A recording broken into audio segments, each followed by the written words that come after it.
이 땅에 직접 발을 띄신 예수님, 어둡고 혼탁한 이 세상에 온전한 평강을 주시려 오신 그 큰 은혜를 감사드립니다. 아멘.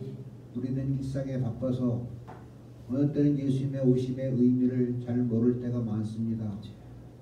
우리에게 계명을 주시고 그 말씀 따라 살면 우리에게 복을 주실 것을 잊어버리고 세상의 유혹과 찬란함에 눈을 빼앗겨 하나님과의 관계가 소원해졌음을 고백하며 주께 돌아오기를 원합니다. 아멘. 태어나신 그 밤 머물 곳이 없어 헛간에 낳으신 아기 예수님이 말구이에 놓였던 것을 기억합니다. 지금의 우리들의 마음 상태는 어떤지 되돌아보게 하옵소서. 아들을 낳으리니 그 이름을 예수라 함은 그가 자기 백성을 그들의 죄에서 구원할 자이십니다. 내 의미를 생각합니다. 그 의미를 꼭 기억하게 하옵소서. 또 다른 이름 임마누엘의 의미가 하나님이 우리와 함께 계시다는 것도 기억하게 하옵소서. 지금 우리를 인도한 그 큰 배를 다시 쳐다봅니다. 오늘 여기 새생명 방주교회에 모여 예수님의 탄생을 축하드리며 예배를 드리오니 우리의 마음을 하나님의 평강으로 가득하게 하시고 하늘에는 영광을 돌리는 우리가 되게 하옵소서. 오늘 말씀을 전하시는 목사님께도 성령으로 함께 하시어 우리의 어두운 눈과 막힌 길을 열어 주옵소서. 이 땅에 직접 오신 예수 그리스도의 이름으로 기도드립니다. 아멘.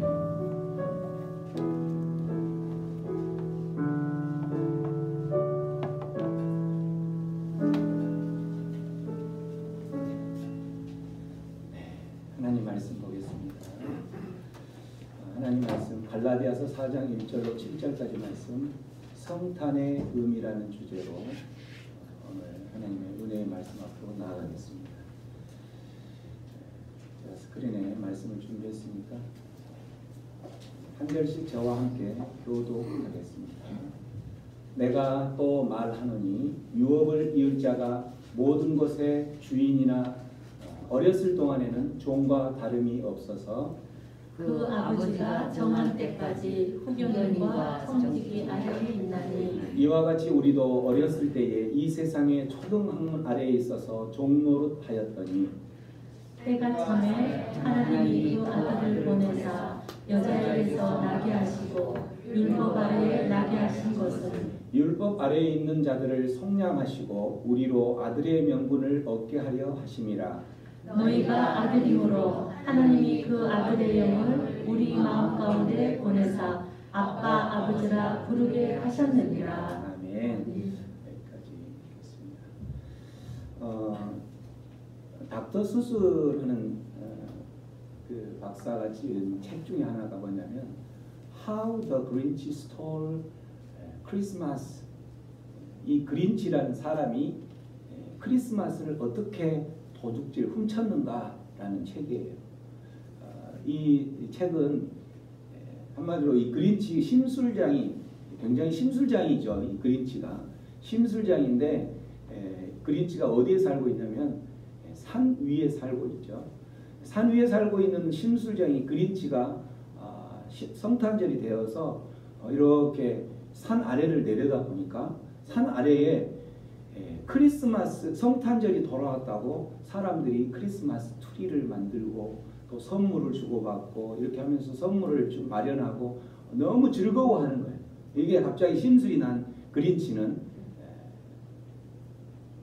내가 저 산 아래 내려가서 저들이 저렇게 즐거운 성탄, 기쁜 성탄을 맞이하는 것을 두고 볼 수 없다 해서 그가 저렇게 썰매를 끌고 자기 강아지의 루돌프 사슴 코를 뿔을 이렇게 달아서 산 아래 내려가서 가서 거기에 있는 트리, 장식되어 있는 트리나 이런 모든 것을 다 훔쳐서 가져오고 또 선물을 주려고 준비해놨던 그 모든 선물들을 다 도둑질해서 가져오는 거예요. 와가지고 산 위에 올라와서 이렇게 보면서 이제 낄낄낄 웃으면서 이 심술쟁이 그린치는 뭐라고 어떻게 생각하냐면, 이들은 이제 이 아름다운 트리, 저들이 그렇게 멋있게 장식해놨던 트리도 없어지고 또 선물도 다 사라졌으니까 저들은 이제 우울한 성탄절을 맞이할 수밖에 없을 거야 라고 생각을 하고 산 위에서 이렇게 보는데, 아니 이게 웬일입니까?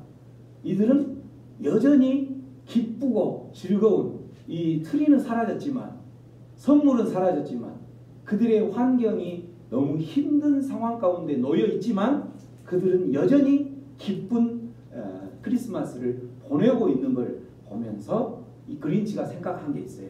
뭘 생각했냐면, 이 사람들을 보니까 성탄절은 내가 생각했던 어떤 그것보다도 다른 어떤 큰 의미가 있는가 보구나, 이런 생각을 했던 거예요.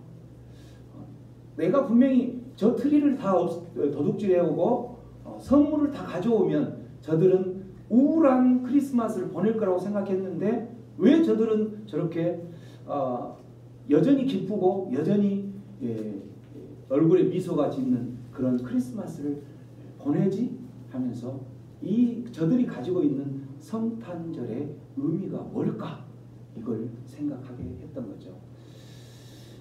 새생명 방주교회도 이 그린치가 왔다 갔어요.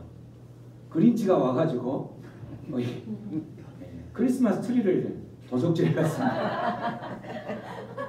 제가 크리스마스 트리를 주문을 해서 예쁘게 단장을 하고 빛으로 오신 예수님을 기뻐하기 위해서 인터넷에 주문도 다 하고 했는데, 이 그린치 녀석이 심술쟁이가 이 우리 새생명 방주교회에 온 것 같아요. 와가지고 이 전구만 남겨놓고 나머지 다 가져가고 있어요. 그렇지만 선물은 저희가 여러분들을 드리기 위해서 선물을 준비를 했는데, 선물은 제가 그 창고에다 열쇠를 채워놨기 때문에 선물을 가져가지 못했어요. 선물은 끝나고 여러분들에게 드릴 수 있을 것 같습니다. 이 심술쟁이가 그린치가 지금 우리 시대로 말하면 누굴까요? 코로나겠죠.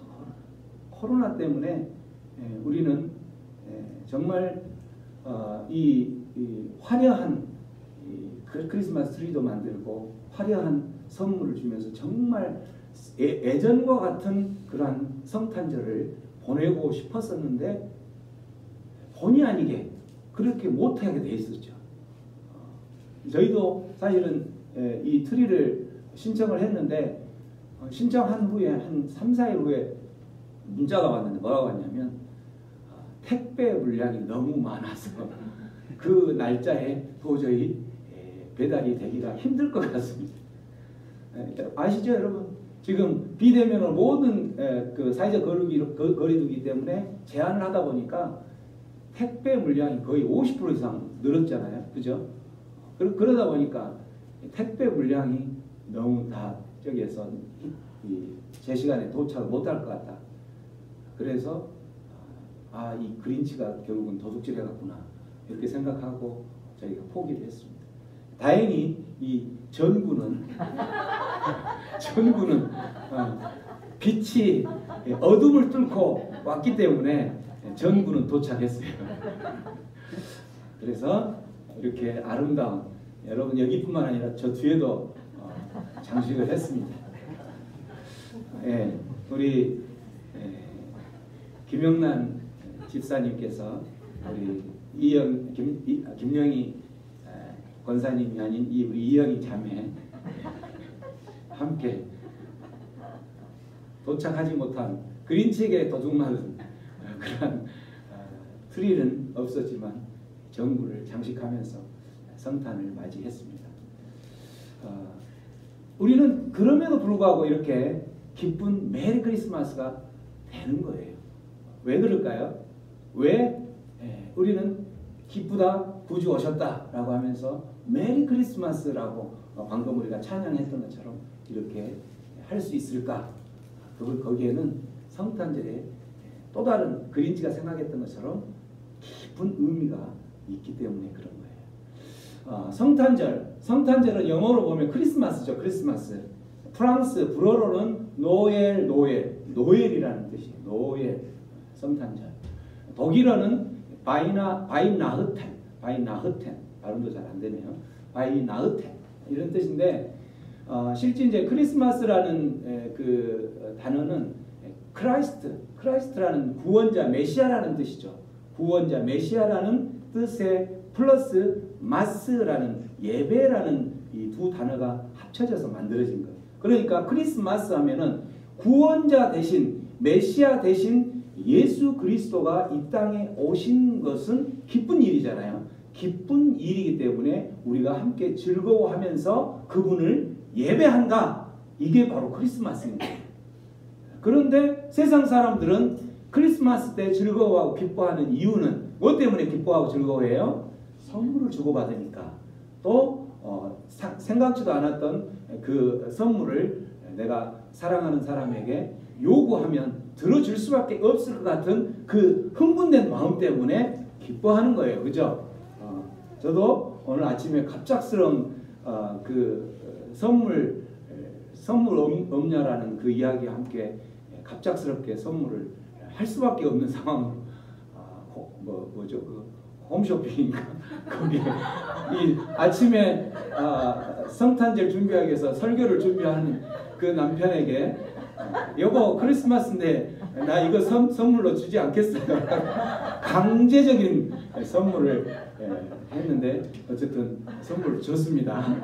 했는데 어쨌든 우리가 그러한 선물이 없다 하더라도 선물이 그린치에게 다 도둑 맞았다 할지라도 기뻐하는 이유는 이 크리스마스라는 뜻이 이 뜻이 가지고 있기 때문에 우리의 구원자이신 예수 그리스도가 이 땅에 오신 그 사실 자체가 우리는 기뻐할 수 있는 거죠. 선물이 없더라도 크리스마스 트리가 도둑 맞았을지라도 기뻐할 수 있는 거예요. 메시아이신 예수 그리스도가. 복음서 우리 성경에 보면 복음서와 또 사도 바울이 책을 지은 바울서신이라는 책이 있는데 그 책들에는 이 성탄, 예수님이 이 땅에 오신 것에 대해서 이런 어떤 메시지로 전하고 있는 것일까? 복음서는 4대 복음서에서 마태복음, 마가복음, 누가복음, 요한복음 이렇게 4가지 복음서가 있는데 그 복음서 중에서 마가복음은 성탄의 메시지가 거의 없어요. 대신 마태복음, 누가복음, 요한복음 이 3 복음서에서는 성탄의 메시지, 예수 탄생에 대해서 굉장히 기뻐하면서 말을 하는데 성탄의 메시지가 약간 각도가 틀리다라는 거예요. 왜냐하면 왜 틀리냐면 그 마태복음을 기록을 하면서 이 마태복음을 들려줄 그 사람들 대상 이거를 이제 1차 독자라고 그래요. 1차 독자. 읽어줄, 전해줄 1차 독자들이 다르기 때문에 그런 거예요. 마태복음에 보면은 마태복음은 그 1차 독자가 누구냐면 유대인들을 향해서 마태복음은 적었죠. 그러다 보니까 유대인들에게는 이 성탄의 메시지, 예수 그리스도가 이 땅에 오신 분을 어떻게 소개를 하냐면 구약에서 애언하신 그 예수가 오신다. 그래서 애언을 성취하시는 분으로서의 예수로 소개를 하는 거예요. 성탄을. 그렇지만 누가복음은 이방인들을 대상으로 해서 예수를 소개를 하다 보니까 이방인들에게 있어서 예수는 어떤 모습으로 오는 걸로 소개를 하냐면 연약한 사람들 또 가난한 사람들을 돕는 섬기는 자로 예수가 온다는 거죠. 그 돕는 자로 섬기는 자로 실제 예수가 몸을 가지고 돕는 섬기는 자로 그래서 예수의 그 인성을 예수님이 이 땅에 오실 때는 하나님의 성품을 가진 예수님의 신성 이렇게 표현하기도 하고 정말 또 하나님이시면서 이 땅에 사람의 성품을 가진 인성을 가지는 건데 누가복음에서는 예수님의 인성을 그렇게 소개를 하는 거죠.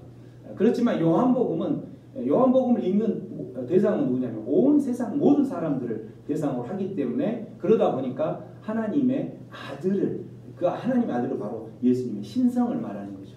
이렇게 각각 다른데 갈라디아서는 이제 사도 바울이 지은 책인데 갈라디아서 오늘 본문에 나온 갈라디아서는 이 마태, 누가, 요한이 전했던 성탄의 메시지를 다 가지고 있는 거예요. 다 가지고 있어서 오늘은 제가 본문을 택할 때 이 본문을 택했던 거예요. 자, 마가복음 오늘 갈라디아서 본문 말씀에 보면은 1절에 보면은 내가 말하노니 유업을 이을 자는 이제 뭐 우리 세상적인 말로 말하면 유산을 받을 자, 하나님의 자손 또는 상속자 이렇게 표현할 수가 있겠죠. 유업을 이을 자가 모든 것의 주인이다라고. 유업을 받을 자는 모든 것의 주인이라는 거죠. 어떤 집안에 노예도 있고 또 거기에 여러 사찰 집사도 있고 관리인도 있고 다 있는데 예를 들어서 주인이 아들에게 모든 유업을 다 주었다 그러면 그 유업을 줄 때는 무엇까지 포함이 되냐면 이런 노예와 사찰 집사와 또 그곳에 있는 포함된 모든 재물과 모든 것들이 다 포함이 되는 거죠. 그렇기 때문에 유업을 이을 자는 모든 것의 주인이 되는 거예요. 그런데 주인이 되지만 그가 어렸을 때는 아직은 유업을 상속을 받을 자가 어렸을 때에는 내가 모든 것의 주인이 되지만 오히려 종하고 똑같은 모습이 된다라는 거예요. 내가 아직 자라지 못한 미성년자이면 상속받을 자이지만 내가 그 사찰 집사님이나 관리인이나 또 내게 돌려올 재물들을 아직은 관리를 못하기 때문에 종들의 모습하고 똑같은 모습이 된다라는 거죠. 그러나 2절에 보면 그 아버지가 정한 때까지 똑같이 청지기 후견인과 청지기 오히려 아래 그 사람들이 관리하고 하는 부분 밑에서 이렇게 살아갈 수밖에 없다라고 이야기를 하는 거예요. 근데 이와 같이 3절에 보면 이와 같이 우리도 어렸을 때에는 여기서 이제 어렸을 때라는 말은 무슨 말이냐면 우리도 신앙으로 아주 성숙하기 전에 이제 신앙의 믿음의 사람으로 들어오기 전에는 어렸을 때의 모습하고 똑같다라는 거예요. 어렸을 때의 모습이라는 것은 이 세상 사람들이 살아가는 모습하고 똑같이 그래서 우리도 어렸을 때는 이 세상의 초등학문 아래에 종노릇했다. 이 말은 믿지 않은 상황에 살았을 때에는 초등학문 세상적으로 말하는 세상 사람들이 말하는 그러한 가치관, 그러한 원리, 그러한 논리로 살아갔다라는 거예요. 그런데 이런 사람들은 이렇게 살아가다 보니까 유업을 이을 자였지만 똑같이 우리가 어린 모습처럼 이런 사람들은 여전히 종의 모습처럼 그 권리를 충분히 누리지 못하는 종의 모습이 되었던 거예요. 그래서 이 종의 모습에서 벗어날 수 있는 것은 어떨 때 벗어날 수 있냐면 아버지가 정한 때라는 것은 상속을 물려받을 때 또 우리가 상속자가 되었을 때 아니면 우리가 하나님의 자녀가 되었을 때 자, 하나님의 자녀가 되기 전에는 세상 사람들이 살아가는 것과 똑같이 세상 가치관과 세상의 흐름에 살아가고 있었기 때문에 그건 세상 사람들이 당하는 것들 또 저런 종의 모습으로 똑같이 있었기 때문에 이 사람들이 해방되기 위해서는 뭐가 필요하냐면 아버지가 정한 때, 이 아버지가 정한 때라는 뭐냐면 예수님이 오시는 때를 말하는 거예요. 그래서 성탄절의 깊은 의미는 첫 번째 우리가 생각할 수 있는 깊은 의미는 뭐냐면 종의 해방을 위해서 예수님의 오심이 필요하다라는 것을 아는 거예요. 성탄절. 그래서 성탄절은 이 예수님께서 오셔야 되는 이유가 뭐냐면 저렇게 예수님을 만나지 못한 상태에서는 여전히 세상 가운데 놓여 있으면서 종의 노릇을 세상의 노예가 되고 세상의 종이 되고 세상 가치관에 세상 문화의 종이 되는 그런 삶을 살아가는 사람일 수밖에 없는데 그 사람의 해방을 위해서 예수님은 오셔야 했기 때문에 예수님이 오신다라는 것은 이 큰 의미가 있다라는 거죠. 종이 해방되면 유업을 이을 자처럼 그 유업을 이은 그 사명을 그 복을 누리며 살아갈 수 있는 거죠. 성탄의 의미가 이렇게 큰 의미가 있는 거죠. 또한 두 번째 성탄의 의미는 때가 참에 4절에 보면 때가 참에 하나님이 그 아들을 보내셨다라고 했죠. 때가 참에 아까 하나님께서 정한 때가 되었을 때에 예수님이 오신다라고 했는데 여기서 그 정한 때가 바로 때가 참에 이거죠. 때가 참에 하나님께서 계획하셨던 그 계획이 다 됨에 하나님이 이제 그 아들 예수를 이 땅으로 보내셨다라는 거죠. 그래서 이 성탄절의 두 번째 의미는 뭐냐면 이 때가 참에 하나님의 그 계획이 이루어지는 거예요. 예수님이 오신 거는 그냥 적당한 시기에 오신 것이 아니라 철저한 하나님의 계획 아래 이루어진 거라는 거예요. 이 성탄의 의미는 그래서 성탄은 하나님께서 태초부터 계획하시고 또 하나님께서 계획하셨던 것을 이루시는 그 사건이기 때문에 이거는 엄청난 성탄의 의미는 우리가 생각하는 그 의미보다 엄청난 큰 의미가 있다라는 거죠. 이런 것처럼 우리의 인생살이 가운데에서도 항상 모든 일에는 때가 있어요. 때가 어떨 때는 잘 될 때도 있고 어떨 때는 내리막길도 있고 어떨 때는 오르막길도 있고 그런 것처럼 그 때가 있다라는 거. 이 때가 있다라는 의미는 무슨 의미냐면 우리 인생의 모든 부분들을 주관하고 관리하시는 분이 하나님이시라는 거예요. 하나님께서 관리하신 심지어 하나님의 아들이신 예수 그리스도를 이 땅에 보내시는 것까지도 그 하나님께서 계획 그 시간을 정해놓은 거기 때문에 이런 것처럼 때가 찼을 때에 하나님이 이 땅에 오시는 거죠.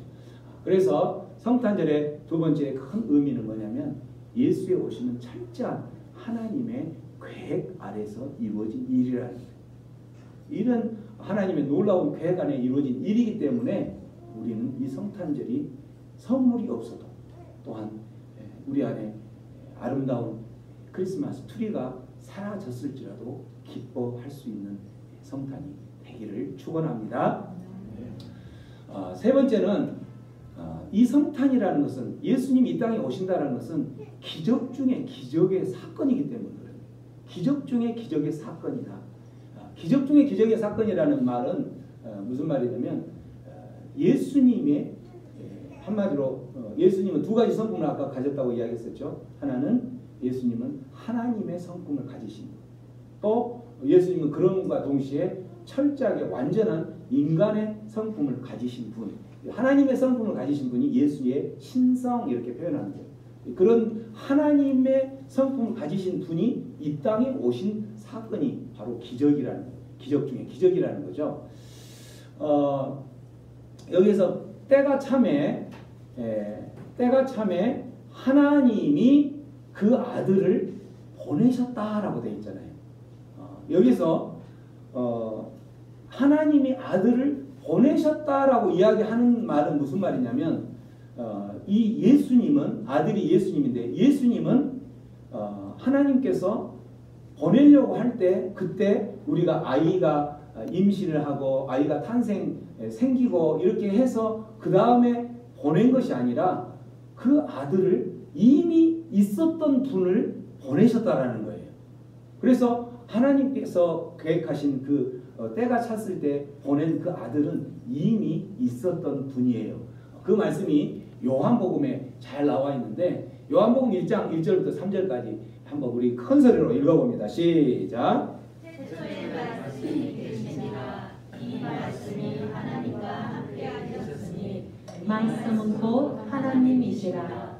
그가 태초에 하나님과 함께 계셨고 만물이 그로 말미암아 지은 바 되었으니 지은 것이 하나도 그가 없이는 된 것이 없느니라. 자, 태초에 이 말은 창조하기 이전에 어떤 창조 사건이나 모든 하나님의 일을 시작하기 이전에 이런 뜻이죠.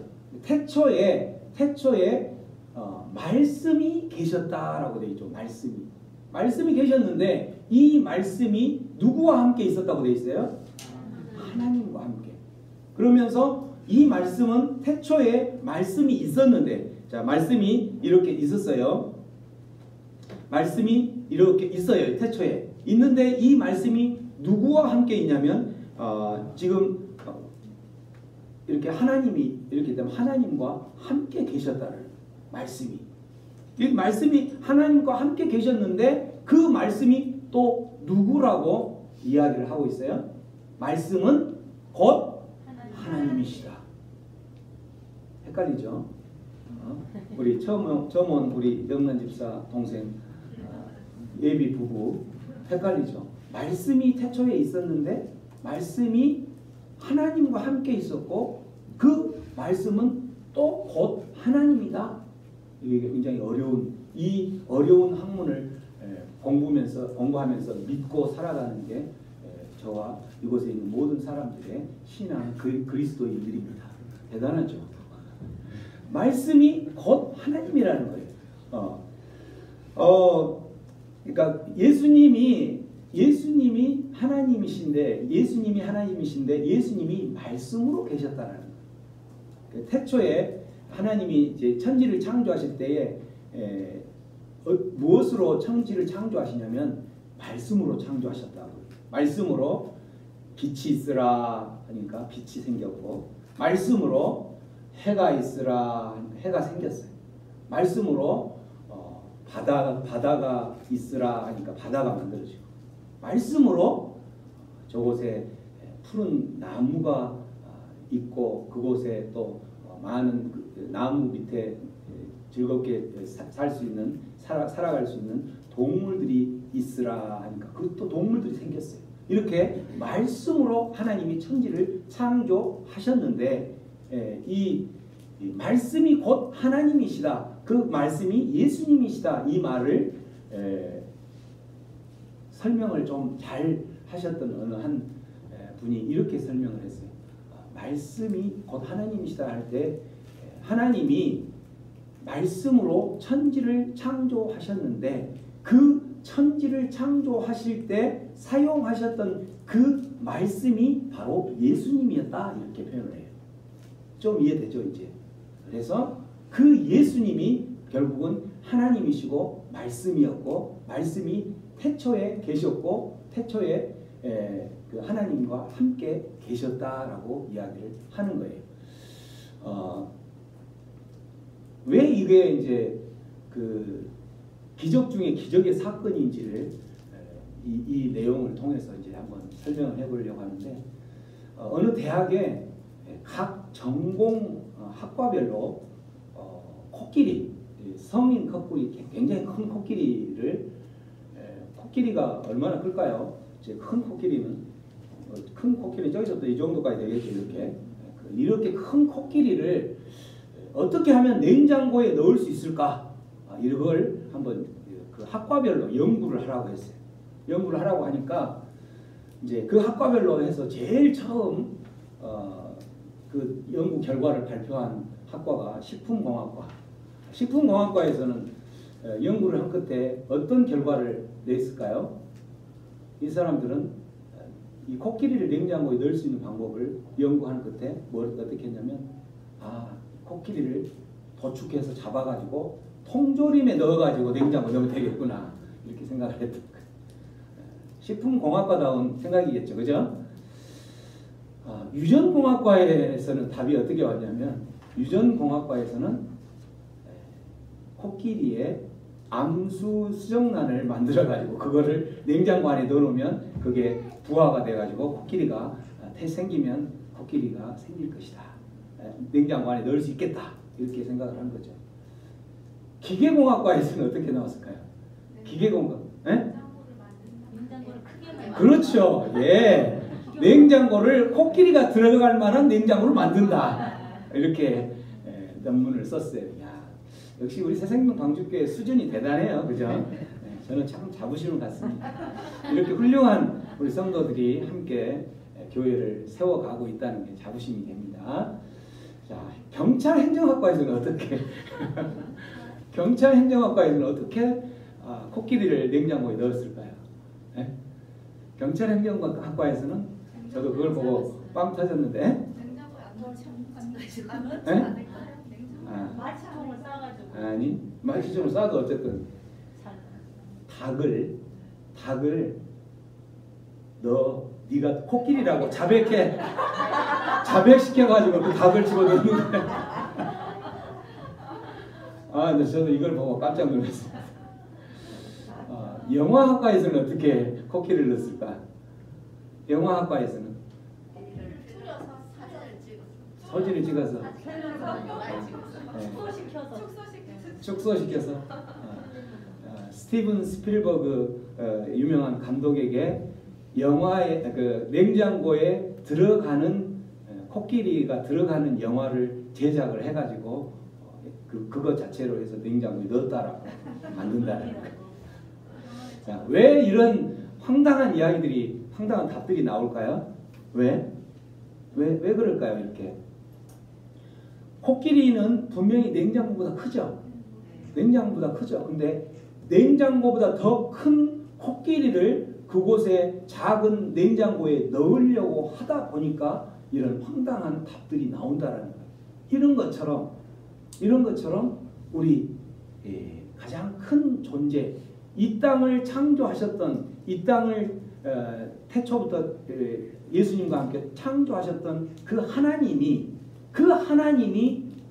이 땅에, 그것도 어디에 오시는 거예요? 그것도 어디에? 가장 작은 초라한 베들레헴에. 그 베들레헴 중에서도 그곳에서 또 어디에 오셔서 누이시는 거예요?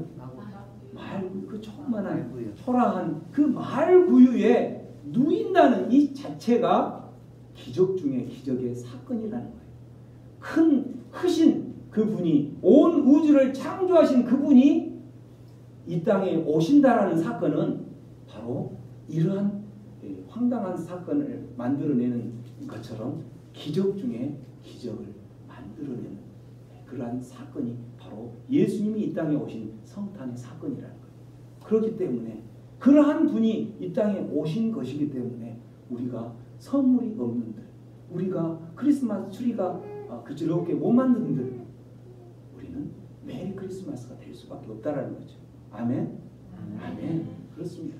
우리의 삶 가운데 코로나 때문에 이런 그 성탄이 정말 힘들어지고 예전과 같지 않아, 예전과 같은 그러한 밝은, 즐거운, 기쁘고 즐거운 성탄이 못 돼서 참 내 마음은 우울해? 아니요. 그럴 필요 없다라는 거예요. 왜? 성탄이 이렇게 큰 의미를 가지기 때문에. 마지막은 예수님의 인성, 누가복음에서 나온 것처럼 예수님의 인성을 우리가 잘 아는 것처럼 희생과 헌신이 그 안에 압축되어 있는 그러한 사건이라는 거죠. 예수님의 인성이라는 것은 어떤 뜻이냐면, 아까 이야기한 것처럼 예수님은 하나님이셨잖아요. 하나님이셨는데 그 하나님이 이 땅에 오셨다라는 순간 그 의미가 어떤 의미가 되냐면 하나님의 그 신성을 포기하는 그러한 상황이 벌어지는 거예요. 예수님이 하나님으로서 하나님의 성품은 뭐냐면, 하나님은 무소부재. 무소부재라는 말은 어디든지 계시지 않는 곳이 없다라는 거예요. 그래서 우리는 미국에서 기도하는 그 기도를 하나님께서 들어주시고, 또 그와 같이 동시에 한국에서 기도할 때, 한국에서 또 아프리카에서 어디에서 기도하더라도 그 모든 기도를 무소부재이신 하나님이시기 때문에 다 들을 수 있는 거예요. 그런 하나님의 전능하신 그러한 능력을 포기하는 사건이 바로 이 성탄의 사건이라는 거예요. 성탄은 그러한 하나님이신 분이, 본체는 정말 하나님이셨던 분이 육신을 입고 우리와 같은 육신을 입는 사건이기 때문에 그 자체는 똑같이 우리 육신이 느끼는 피곤함을 똑같이 느껴요. 예수님도 사역을 많이 하시다가 피곤해서 주무시기도 하고 또 그렇게 피곤해서 그 피곤을 달래기 위해서 한적한 곳에 가시기도 하고 그렇게 하면서 때로는 어떻게 해요? 눈물도 흘리신 거예요.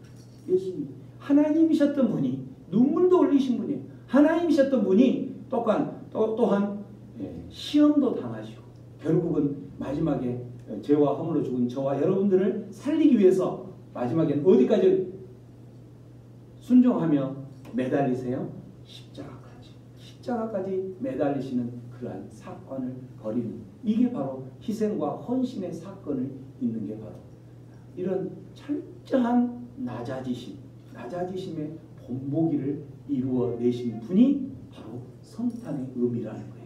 이 성탄의 의미를 안다면 우리 안에 지금 내 인생 가운데 정말 추운 그러한 성탄을 맞이하고 있을지라도 그 하나님, 그 예수님 때문에 우리에게는 메리 크리스마스가 되는 거예요. 그 이유 때문에 누가 오신 예수를 만나죠. 우리 그 본문 말씀에는 안 나오는데 누가 예수님을 기쁘고 그러한 추운 성탄의 계절에 정말 지금처럼 추운 계절이지만 메리 크리스마스로 기쁘고 즐겁게 맞이하느냐 그 말씀을 누가 맞이하는가 누가복음에서 잘 나와 있어요. 누가 맞이하는가 누가복음에 보면 오늘 그 아기 예수가 태어난 모습들을 이렇게 이제 기록을 하고 있죠. 자, 첫 아들을 낳아 강보로 싸서 어디에 누웠어요? 구유에 누워서 왜 구유에 누웠냐면 그때 이제 인구 호적을 조사를 하라고 이제 이렇게 그 명령이 내려와서 호적을 인구 조사를 이제 신고를 하려고 그때는 이제 어떻게 인구 조사를 신고를 할 거면 어디로 가야 되냐면 자기의 출생지 고향으로 가야 돼. 고향으로. 그래서 이 마리아와 결혼한 요셉이라는 사람은 다윗의 족속이에요. 그러니까 다윗의 자손이죠. 다윗의 족속인데 다윗이 어디에서 태어났냐면 다윗의 동네 베들레헴이라는 곳에 태어난 거예요. 그래서 그러한 고향에 가서 호적을 다 이제 신고하기 위해서 그쪽으로 가야 되는데 그때가 만삭이 돼서 임신을 한 상태로 저 나사렛에서 있어서 이렇게 이제 오는 거죠.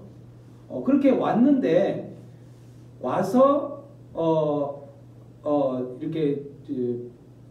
이렇게 방을 얻으려고 하는데 여관에 많은 사람들이 이제 베들레헴에 이렇게 와서 보니까 많은 사람들이 이 여관을 묵다 보니까 자리가 없는 거예요. 그러다 보니까 그 추운데 이렇게 이제 여관이 없으니까 그 마을 구유 안에 그 집에 거기서 이제 눕게 되는 거죠. 그렇게 해서 했을 때에 그 지역에 이제 천사들이 이 기쁜 소식을 누구에게 제일 먼저 이 소식을 알려주냐면 그 지역에 있는 목자들에게 알려줘요. 목자들에게 알려주면서 뭐라고 이야기하냐면 이 주의 사자가 곁에 이야기하면서 천사가 이제 주의 사자죠. 나타나서 너희에게 다윗의 동네에 너희를 위하여 구주가 나타났다라고. 그 구주가 바로 그리스도다라고 이야기해요. 구주가 바로 예수죠. 아기 예수인데 구주가 다윗의 동네에 나타났다라고 태어났다라고 이야기를 하면서 그 그리스도를 이제 나타났던 부분을 소개를 하니까 그들은 뭘 어떻게 하냐면 이렇게 기뻐하는 거예요. 하늘의 영광, 땅에는 평화하면서 천사들과 함께 이 찬양한 노래를 하는 거예요.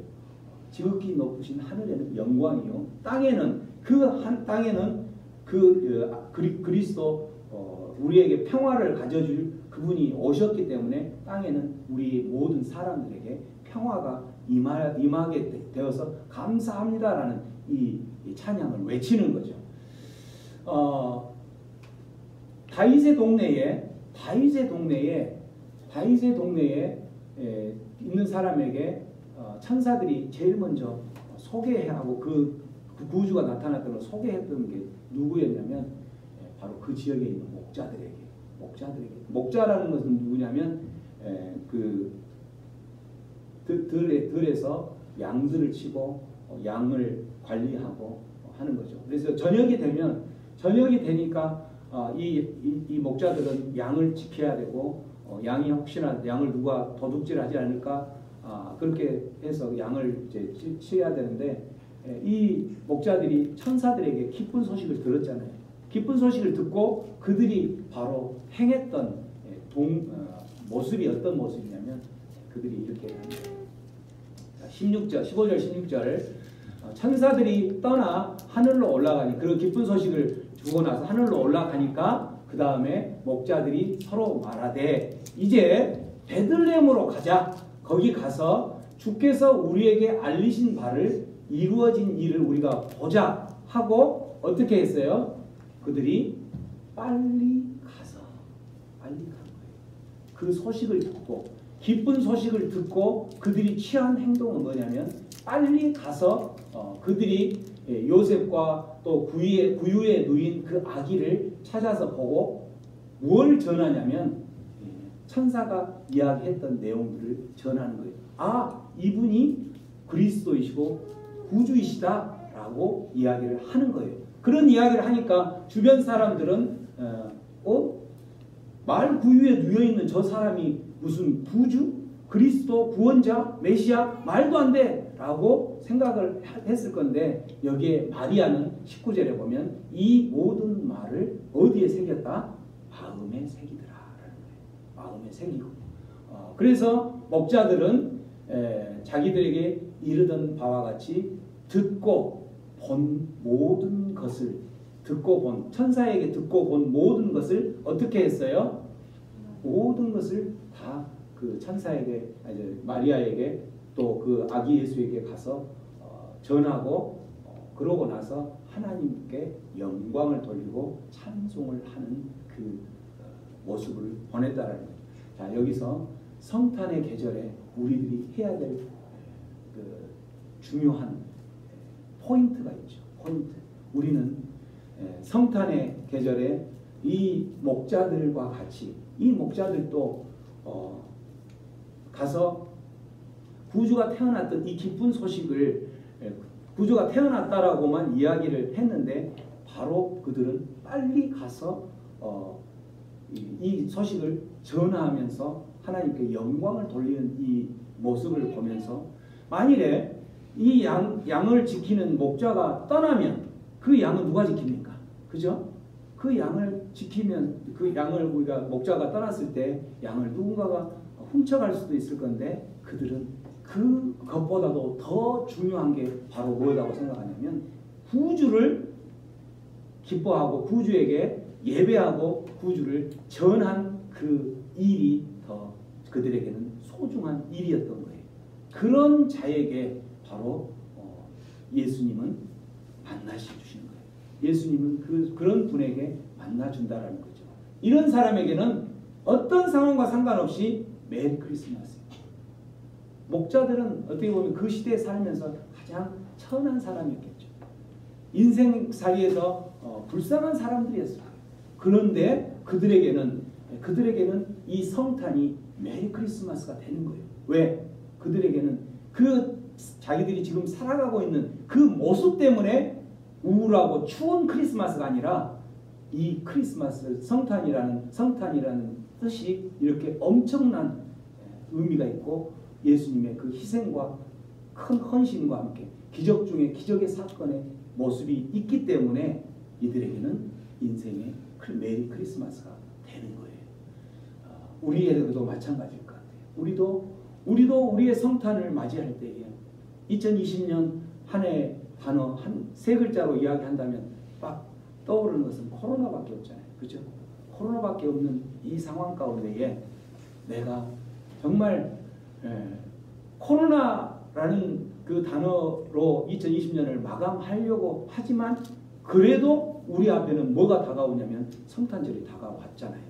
다가온 이 상황 가운데에서 우리는 이 성탄절의 의미를 안다면 이 추운 성탄절이 아니라 어떤 모습으로 메리 크리스마스, 기쁘고 즐거운 메리 크리스마스. 구주가 이 땅에 오신 그것은 기쁜 일이고 즐거운 일이기 때문에 그 즐거운 일로 인해서 그 주님을 찬양하고 기뻐하며 예배하는 예배자로 서가는 것이 우리의 삶이라는 것을 오늘 사도 바울을 통해서 우리에게 전해주는 것을 들으시고 암울한 크리스마스가 아니라 메리 크리스마스로 또 한 해를 마감하시고 새해를 또 기쁘게 맞이하는 그러한 새생명 광주교회 성도들이 되기를 주님의 이름으로 축원합니다. 아멘. 아멘.